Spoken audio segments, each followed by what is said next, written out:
Le souverain de Dubaï, le cheikh Mohammed, avait 6 épouses. Personne n'a jamais vu sa première épouse. La princesse Haya s'est enfuie, et les autres, il les a chassées. Aujourd'hui, on n'entend plus parler d'aucune d'elles. Mais une seule de ses anciennes épouses, la grecque Zoé Grigorakos, apparaît de plus en plus souvent lors d'événements ces dernières années et vit tranquillement dans un palais. Et tout cela grâce à leur fille commune, la cheikha Mahra. Mais pourquoi le cheikh Mohammed lui permet-il, à elle seule, de ne pas rester dans l'ombre comme les autres? Comment vit Zoé aujourd'hui? Et pourquoi a-t-elle caché sa fille au souverain de Dubaï pendant si longtemps? Regardez la vidéo jusqu'à la fin pour en savoir plus sur cette famille royale. C'est parti!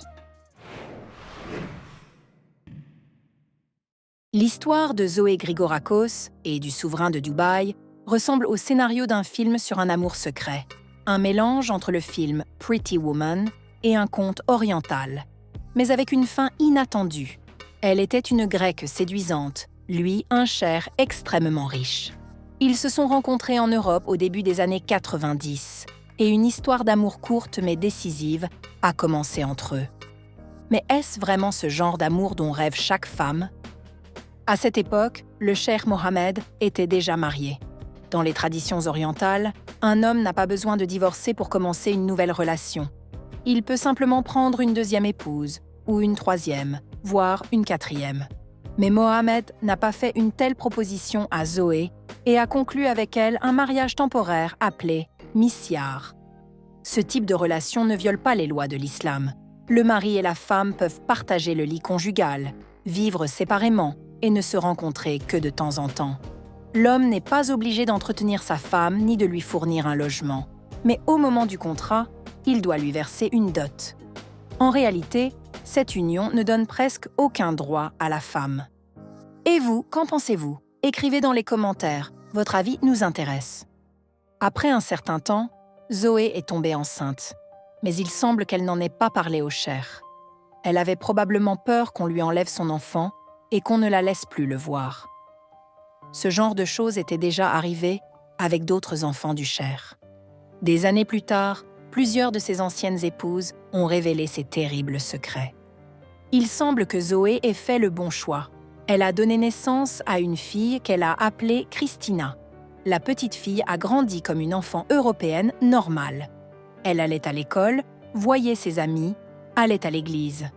Pas de titre, pas de palais, pas de cage dorée, seulement une mère, une grand-mère et une vie simple. D'après les rumeurs, le cheikh Mohammed n'a appris l'existence de sa fille qu'après 16 ans, quand Zoé a finalement décidé de lui dire la vérité. On dit qu'il n'a reconnu Christina comme sa fille qu'après avoir effectué un test ADN. La fille a déménagé à Dubaï avec sa mère, a changé de prénom pour devenir Mahra et a reçu le titre de princesse. C'est ainsi que sa nouvelle vie a commencé, sous les projecteurs, avec des millions de fans et une richesse dont on ne peut que rêver. Après le déménagement à Dubaï, la vie de Zoé Grigorakos a changé radicalement elle aussi. Et même si l'attention du public s'est tout de suite tournée vers la jeune héritière, beaucoup ont remarqué que la mère de Mahra apparaissait souvent à ses côtés. Pas en arrière-plan, mais bien présente, confiante et élégante. Cela est devenu un vrai sujet de conversation. Toutes les autres épouses du cheikh ont disparu de la scène publique. La princesse Haya s'est enfuie de Dubaï vers Londres, craignant pour sa vie. Les autres ont été écartées, certaines sans soutien, d'autres ont perdu leurs enfants. Mais Zoé est la seule à ne pas avoir disparu. Elle vit dans un palais séparé et accompagne sa fille lors des événements officiels. Zoé n'a aucune fonction officielle. Elle n'a reçu aucun titre. Mais aujourd'hui, son statut est clair. Elle est la mère de la princesse, calme, élégante et sûre d'elle. Elle n'est jamais mêlée à des scandales, ne donne pas d'interviews, mais apparaît régulièrement sur les photos. Et à chaque fois, elle impressionne tellement qu'Internet ne peut pas rester indifférent. Les fans de Mahra écrivent souvent des commentaires admiratifs sous les photos avec sa mère. On dirait des sœurs. Sa mère ressemble à un mannequin. Quelle belle génétique! Bien sûr, il y a eu aussi des critiques. Certains ont accusé Mahra d'abuser de Photoshop. Mais est-ce que Zoé a vraiment bien fait en ramenant sa fille dans la famille du souverain de Dubaï et en lui permettant d'entrer dans un monde de luxe? Ou bien a-t-elle commis une erreur et aujourd'hui, Mahra est-elle comme un oiseau en cage dorée? La toute nouvelle princesse a reçu tout ce dont rêvent des millions de personnes. De l'or, un titre, le faste des palais. Mais en échange, elle a dû renoncer à celle qu'elle était. Fini les jeans, place aux robes traditionnelles longues jusqu'aux pieds. Fini la liberté, place aux règles strictes et aux interdits. Même son mari a été choisi par son père autoritaire. Et même s'il était son cousin, Mahra a dû accepter. Même en vivant loin de sa patrie, Mahra n'oublie pas ses racines. Après un mariage luxueux, pour lequel on a dépensé plus de 100 millions de dollars, elle est partie en voyage de noces, non pas n'importe où, mais en Grèce, sur l'île de Mykonos. Et pour la fête nationale grecque, elle est apparue avec sa mère à une rencontre avec l'ambassadeur de Grèce. Zoé est toujours aux côtés de sa fille, lors de la remise de diplôme de Mahra à l'université, pendant leur balade, lors des courses de chevaux. Tout le monde a admiré la beauté de Zoé au mariage de sa fille. Elle était présente pendant la grossesse et aussi dans le moment le plus intense pour une femme, l'accouchement. Lors des événements, Mahra ne cache pas sa mère. Au contraire, elle en est fière. La dernière apparition remarquée, c'était l'inauguration du restaurant The Dish à Dubaï. Les propriétaires ont publié fièrement « Une nuit inoubliable ». L'ouverture était magique. C'était un honneur pour nous de recevoir la Cheikha Mahra et sa maman Zoé. Et même quand Mahra a vécu un divorce très médiatisé, c'est sa mère qui l'a soutenue dans cette période difficile. Elle sait ce que c'est d'être une femme forte, d'élever un enfant et de garder sa dignité. Mahra a commencé une nouvelle vie.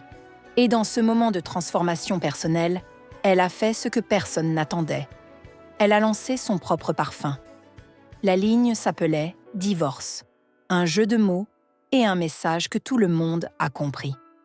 C'était une déclaration forte, et dans ce geste, on reconnaissait aussi les conseils d'une femme mûre. La confiance avec laquelle Mahra s'est lancée dans les affaires disait clairement « Derrière elle, il y a non seulement une famille riche, mais aussi une mère sage ». Les fans n'arrivent plus à suivre tous les changements dans la vie de la jeune princesse. Mahra a de nouveau attiré toute l'attention.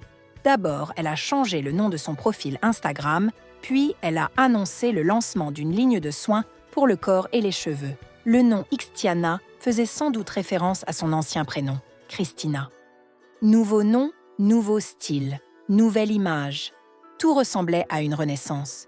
Et à cette étape aussi, Zoé était encore à ses côtés. Au moment du lancement de la nouvelle marque, Mahra est partie en vacances en Grèce avec sa mère pour fêter cette nouvelle victoire. Pendant ce temps, l'ex-mari de Mahra, Mana Al Maktoum, publiait des photos et des vidéos de leur fille. Mahra avait laissé la petite chez son père. On aurait dit que, pour la première fois, il pouvait vraiment profiter du temps passé avec sa fillette. Et cela se voyait. Il avait l'air très heureux. Et ces photos de l'anniversaire de la petite Mahra ont touché tout le monde. 3 générations de femmes habillées en blanc. Chaque image de cette fête rappelait encore une fois que Zoé fait partie de cette histoire. Silencieuse, élégante, presque invisible, mais toujours là. Et même si c'est difficile à admettre, Mahra semble répéter le destin de sa mère. Depuis sa naissance, son enfant grandit dans une famille incomplète. Sauf que maintenant, le père, le cher Mana, a le droit d'être là, de temps en temps. Mahra sait sûrement très bien ce que ça fait de grandir sans père. La mère de Mahra a entièrement consacré sa vie à élever sa fille, renonçant à son propre bonheur.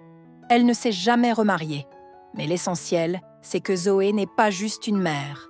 Elle est presque comme une première dame, même sans statut officiel. Elle est là pour sa fille, et maintenant aussi pour sa petite fille. Peut-être que le vrai bonheur, c'est simplement de voir ses enfants heureux. Et vous, qu'en pensez-vous? Est-ce que Zoé a bien fait de ramener sa fille dans la famille royale? Ou Mara vit-elle désormais dans une cage dorée? Dites-le nous en commentaire. Merci d'avoir regardé cette vidéo et pour vos likes. À très bientôt.